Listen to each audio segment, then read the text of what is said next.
Tonight you will die, or maybe not. That will depend on the conclusions you draw from this video and the awareness you have of your own consciousness. Let's start with the idea that shaped it.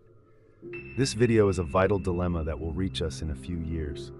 Many people know The Matrix.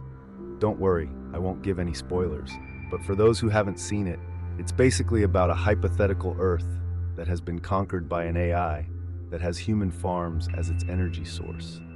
To control those humans, since they have consciousness, what they do is put their minds into a computer program called Matrix, which simulates a universe and a life just like ours, making people unaware that they are trapped and living in an unreal reality. Matrix is obviously a sci-fi movie, but it's likely or almost certain that in the near future, we will create something very similar. I'm not talking about an AI conquering us, but the concept that we can develop technology that allows conscious beings to live inside it, beings living inside a computer. It's really likely that we will end up developing a virtual world with beings that could be simple computer programs, created by the computer like characters in the video game The Sims. Or they could be real-life people who enter the computer, who put their minds into it. And here's where we stop to think about a matrix. Theoretically, it would allow us to put our minds into a computer within a simulation that could be as real as the real world. But once inside, we could be immortal. We could live a better life than we are living now, because in that world, everything could be as we wanted. In fact, there could be a matrix programmed for us to be immortal. Maybe there would be somewhere dying is not an option, where once inside, you would live forever without being able to choose to die. I found a study from a university in the United States where the following question was asked. If someone offered you eternal life in a healthy body, would you accept? Think about it carefully. Remember, you would live forever. 1,249 people voted, and to my unexpected surprise, yes won. Which means most people would prefer to live eternally without ever being able to stop living. Wouldn't that eliminate the value of living? Wouldn't we stop valuing life? There is an interesting concept related to this called the Matrioska brain, which is a hypothetical machine with immense computing capacity, capable of making a matrix and producing its own energy. It's said that this technology could be created by an advanced enough extraterrestrial civilization, for example, orbiting forever around a galactic core or a star, to get energy to maintain a bunch of consciousnesses. This megastructure would contain the minds of all the living beings that once were part of that extraterrestrial civilization, but decided to leave their bodies to live eternally in an ideal world.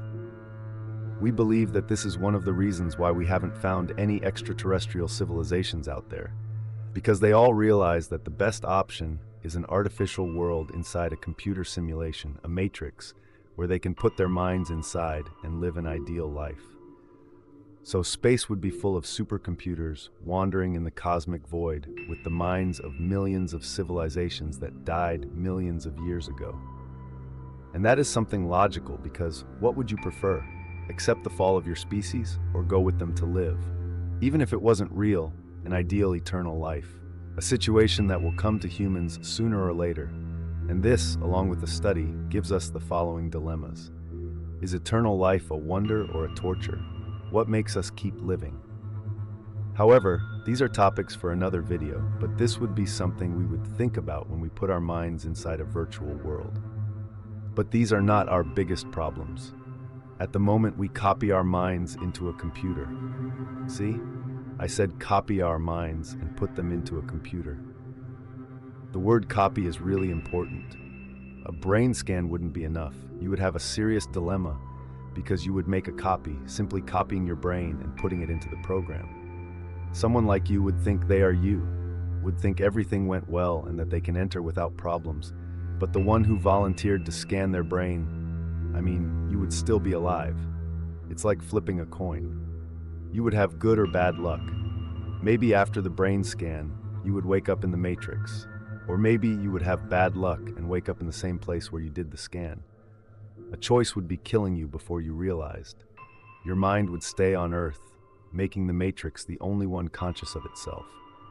But this dilemma is more complex. The day the first person enters the Matrix, would the person inside the virtual reality still be the same person? First, we need to understand what it means to be oneself. We are made of atoms, protons, neutrons, and electrons combined in the right way, so you can feel that you are conscious of yourself. But do we know what that is? Well, we know perfectly what we are made of. But if instead of teleportation, we made a copy? If we copied the person, in this case, we would have two completely identical human beings, atom by atom, but they would be different in something. There would be two different minds, each with its own consciousness, each seeing the other as another person.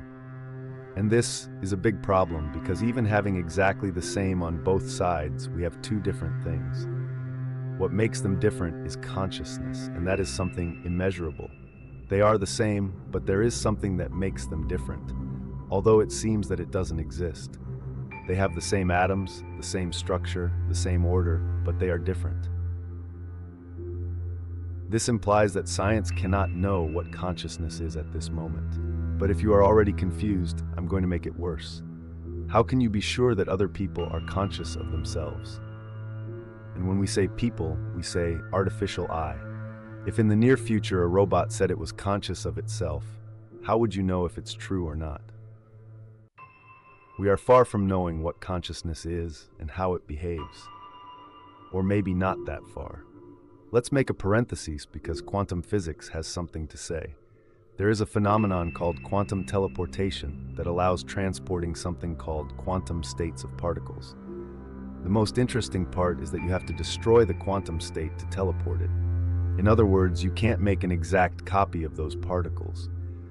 That's why if one day we discover that consciousness is based on the quantum states of the particles in the brain, something we don't know, it would imply that there could be two different consciousnesses in the same body or two different beings in two exact copies. That's why we say there can't be two of you. Let's close the parentheses.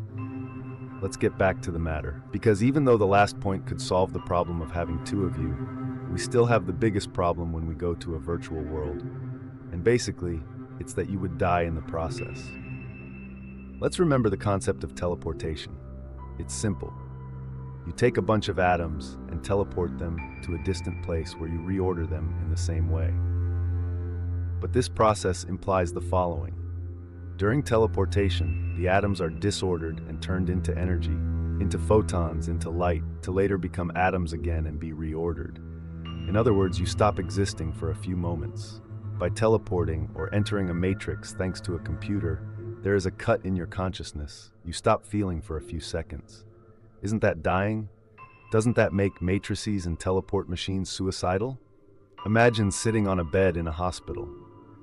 They tell you they're going to put the helmet on to do the brain scan and somehow warn you that there is no danger in making a copy. The one who stays on Earth, let's say, even so, would you do it? Would you accept even knowing that by entering Matrix, you would experience that cut in consciousness?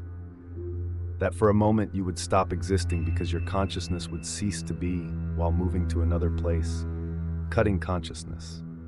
At this point, you realize that there is no need to enter the matrix to die.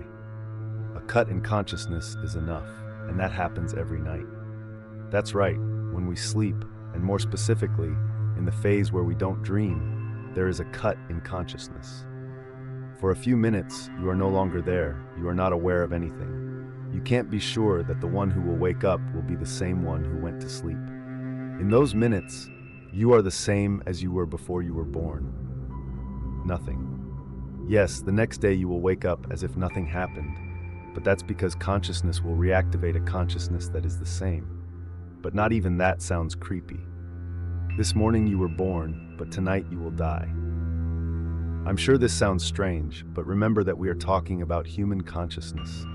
A consciousness, a mind, a feeling that we own our decisions, a false illusion of free will. Because as demonstrated in physics, if you know all the variables of a system, you can predict exactly what will happen.